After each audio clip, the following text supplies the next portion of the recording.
Hello friends! So today is a different kind of video. Now, I personally think you might enjoy this, but it's a requested video. Somebody asked me for my top 20 worst details at a dealership. Well, I broke it down to 15 because I couldn't decide on the last 5. So, I think I've compiled a pretty good list. I think most of you are pretty much aware of my top 3. I've made those pretty well known. 2 of them are my most recent details, like in the last few months, so you might remember. But here you go. I'm gonna just let the video run and I will voice over where need be. Number 15. So this is a 2013 Ford Focus, and when I factor in my worst details, I always look at the fabric on the seats, the carpets, what it took for me to get something clean. There's all kinds of things that went into making the decisions that I did. Now the top 4 or 5 kind of speak for themselves. However, there's some when you get down on the list, like this one. It was not that bad of a vehicle, but the seats, ugh. So anyway, I went ahead and made this number 15.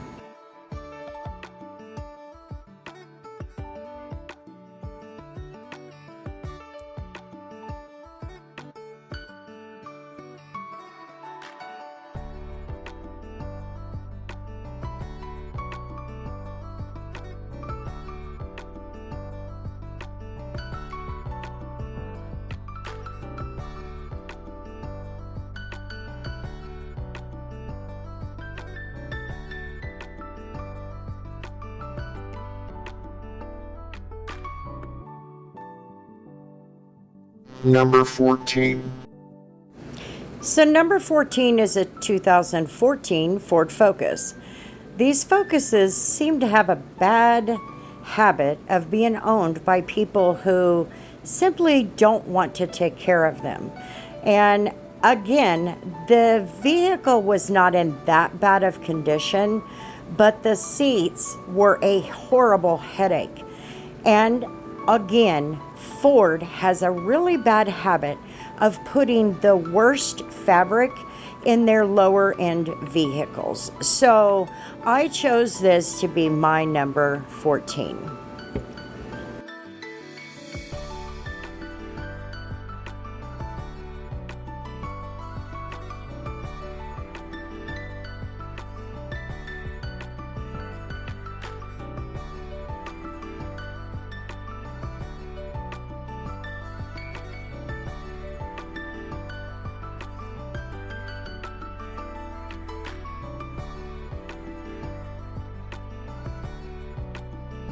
Number 13. So number 13 is a 2004 Kia Sedona. Now, these are actually pretty decent little SUVs, minivans, whatever you want to call it. But this one was clearly not taken care of. The carpets were trashed. There was trash. There was nastiness on the carpets. And I don't know what this vehicle was used for, but when you opened the doors, you smelled petroleum chemicals, whether it be gasoline, oil, or something. But there was an oily substance on the carpets in the back. Either way, it took a lot to get it clean, but even then, it still was not clean. My inexperience, number one, with that particular type of substance, and the other is I was not able to mitigate the scent and the smell in there. So I did the best I could with this car, but just know it didn't turn out the way that I had hoped.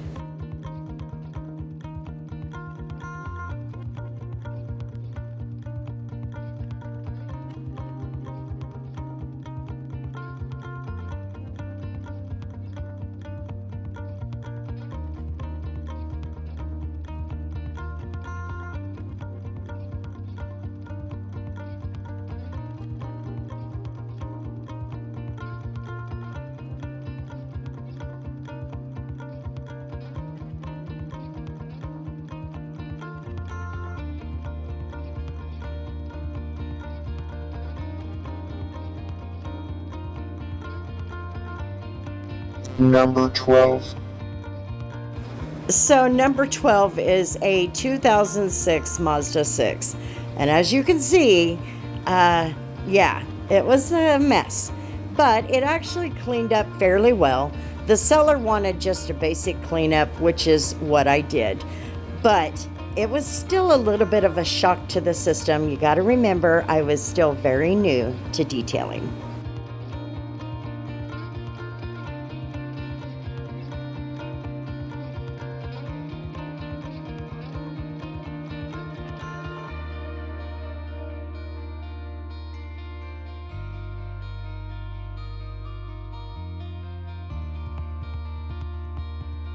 Number 11. So this is a 2007 Hyundai Sonata.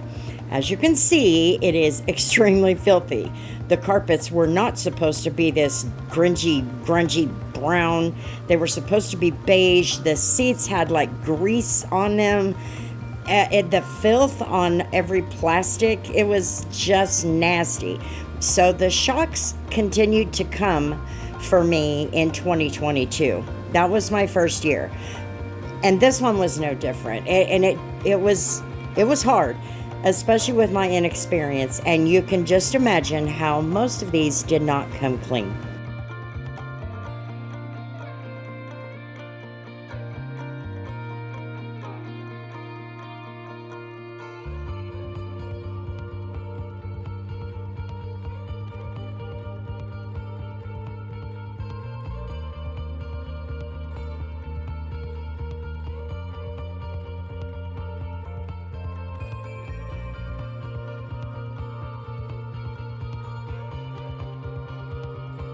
Number 10. So this this vehicle is a 2015 Dodge Dart. Now, this vehicle was not only dirty, but it was also trashy. It had, you could tell there were children in it, and whoever owned it definitely did not care about the trash, and a lot of it got shoved underneath the seats. It was definitely a challenge. It was a 30-minute detrash just in itself, but this center console was another 30 minutes just in itself. That one was just nasty.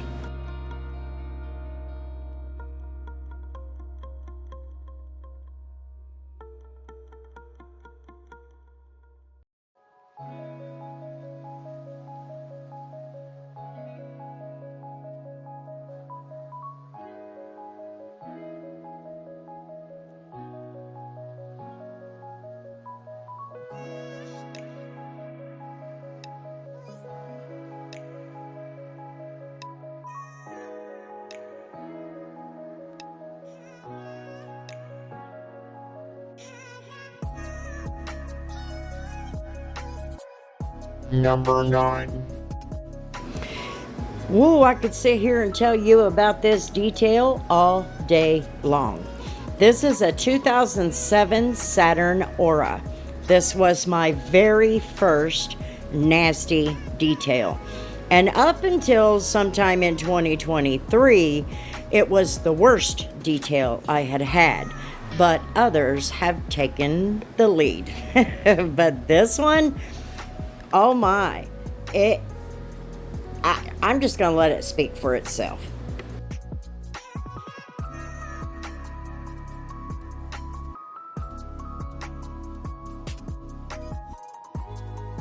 Number 8. Now, this detail was definitely a doozy. It took me 7 hours, and it was, when you opened the door, you got a whiff of something. You knew something had been smoked in there, but it wasn't cigarettes. Feel me? This is a 2013 Chrysler 200, and it was definitely a big job. Not only because of the odor, but it was also very filthy. The center console became the ashtray. And you know, as well as I do, these newer cars don't have ashtrays in them. So this was pretty icky. But this is also one of my best finishes.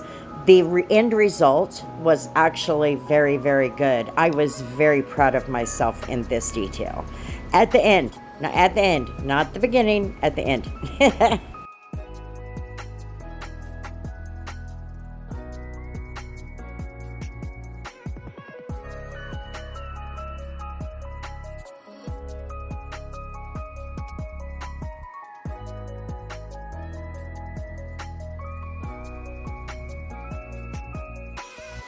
Number 7.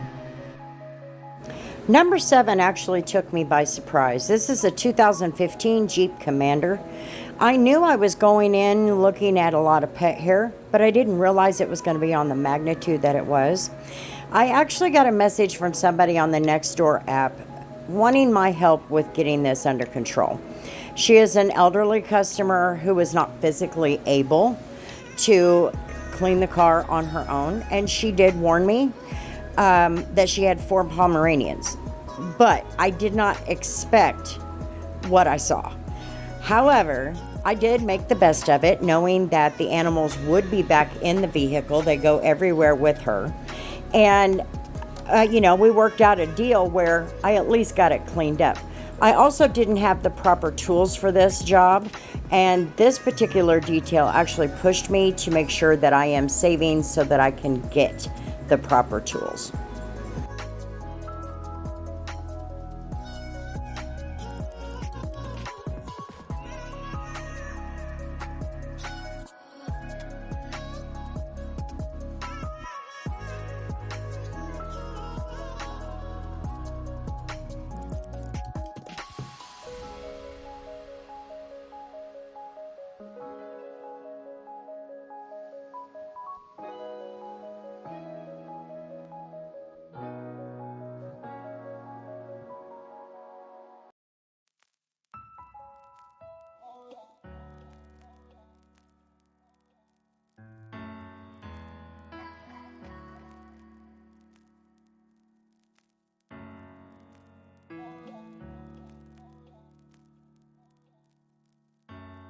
Number 6. So this detail was actually, we didn't have big expectations for it. Let's put it that way. This is a 1999 Ford F-250, and it is a genuine farm truck. The customers that are farmers, they don't have a reason to clean their trucks very often because they know darn well they're not going to stay clean. But this was definitely a doozy. So I did actually call in help for this detail. And at the end of it, I was actually very pleased with the end result. Like I said, we didn't have big expectations, but the result we got was rather satisfying. And the customer thought so as well.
Number 5. Have I ever told you guys how much I loathe minivans? Oh, my goodness. This is a 2013 Chrysler Town & Country. This vehicle was a literal mess. It was disgusting. Just look at it. It was a mess. And if you know anything about the Dodge Caravans and the Town & Countries, you know they're the exact same thing. And every little bit of carpet in them is trash. It is like Velcro, not kidding. And of course, I did not have the proper tools to get this clean. I literally had to do all of the handwork and do the best that I could. And of course, the seller wasn't happy. And that was a typical thing with this seller. He did not give me the grace as a new detailer that I felt I should have had as I tried to learn this particular process. You know what I mean? So minivans and me do not get along. Just saying.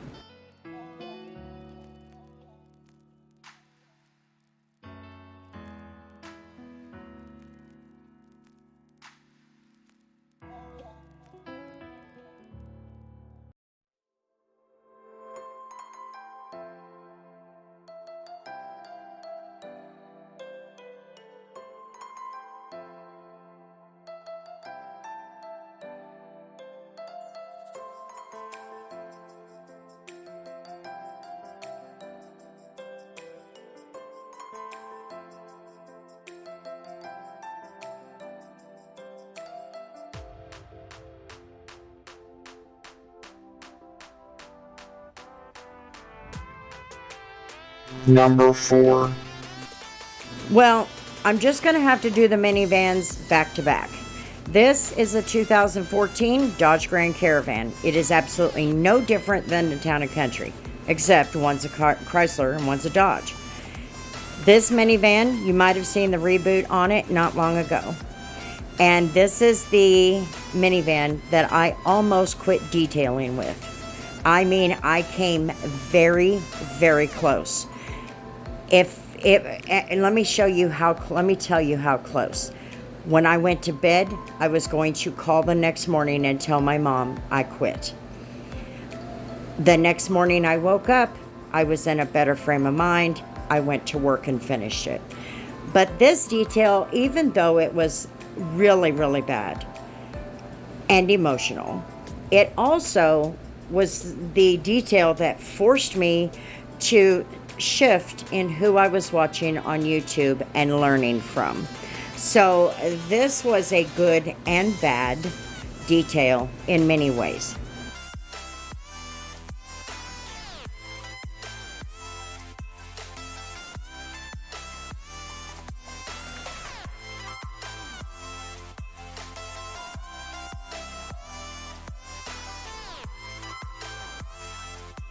Number 3. Detail number 3. Oh my gosh. We are getting into the top 3 worst details of my 2.5 years as a dealership detailer. This is a 2007 Cadillac Escalade. Now, this is one that I did recently, so many people might recognize it, and it was the worst. Now, as you look at it, and as you see, a majority of the regular stuff cleaned up very well. That's pretty evident if you just look at it. You know, just give it the care that it needs, it's going to clean up. The carpets, on the other hand, I knew were gone. There was nothing I was going to be able to do to fix them. That if they left the carpet in it, it was going to have to be painted eventually. Otherwise, they may not sell the car. And they're certainly not going to be able to put a big price tag on it. But it was bad. Every inch of the carpet was stained up with something. It was really nasty. You could tell it was not taken care of. This is another one of those where you just have to just say, set it on fire, it doesn't belong at a car lot. It's that kind of thing. But I did jump in there and I did do the very best that I could with it. And I think in the end it turned out fine, but the carpet was never going to be fine. Ever. It just wasn't. Number 2. I'm just going to be honest here. There's a lot of detailers out there that shield themselves from things like this. And therefore they probably wouldn't know what to do if they had a vehicle like this. But I will tell you, when I first got this vehicle, there was many times I thought, you know what? I'm defeated. I give in. And it was even in this detail, there was one of those white flags and I waved it. I'm not kidding. I was ready to surrender. This vehicle was utterly disgusting in every way. The carpeting is supposed to be beige. No. It had a red tint to it. It was brown. It was disgusting and it was so stained up. I even went back a couple of days later to try and do something better with the carpets. Just researching, looking up anything and everything I could, trying to find a way to make this one look a lot better. Either way, I finally had to walk away from it. It wasn't going to get any better than it was when I was done. But I did feel defeated, and it was definitely gross.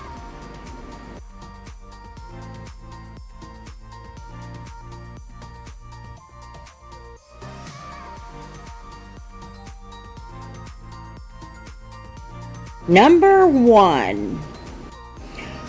This is a detail that I'm not really sure why it made it to a car lot. But my first thought was people just did not take care of it. After getting into the vehicle, I started realizing this was a farm vehicle. And we knew that it was going to be bad. And my dad even said, I can't just not buy vehicles like that. So it's not like I'm afraid to do these types of vehicles. I'm not. Thankfully, I don't have as many as I used to. But this vehicle was a farm vehicle. Now, the reason it is number one is because of the amount of work that went into it. The amount of challenges that I had from external issues leading up to it and through it in order for me to at least get this detail somewhat good. I mean, it was a challenge. Now, this detail took place just in May or June of this year. So this is a very recent detail, and it took the lead. But there was not only filth, not only disgusting nastiness on the seats, there was pet hair coming out every place there could be. There was pet hair. And it not just pet hair. I'm going to say there was also some farm animal pet hair and stuff like that on here as well. And I never was able to get it all out. But it was this detail that told me, you need an air gun. That is the way it is. Don't waste any time. And I had it in a few days after this detail. Had I had it during the detail, I bet you it would have turned out 200% better. But either way, we got through it, and it does take the lead and is my number one worst detail. It even took 3 parts to put it all on video. So, thanks for hanging out on my channel, guys. I sure do appreciate it. You have been the best. Thank you always for your video suggestions. And you know how it goes. Until the next video, we'll see you later. Peace.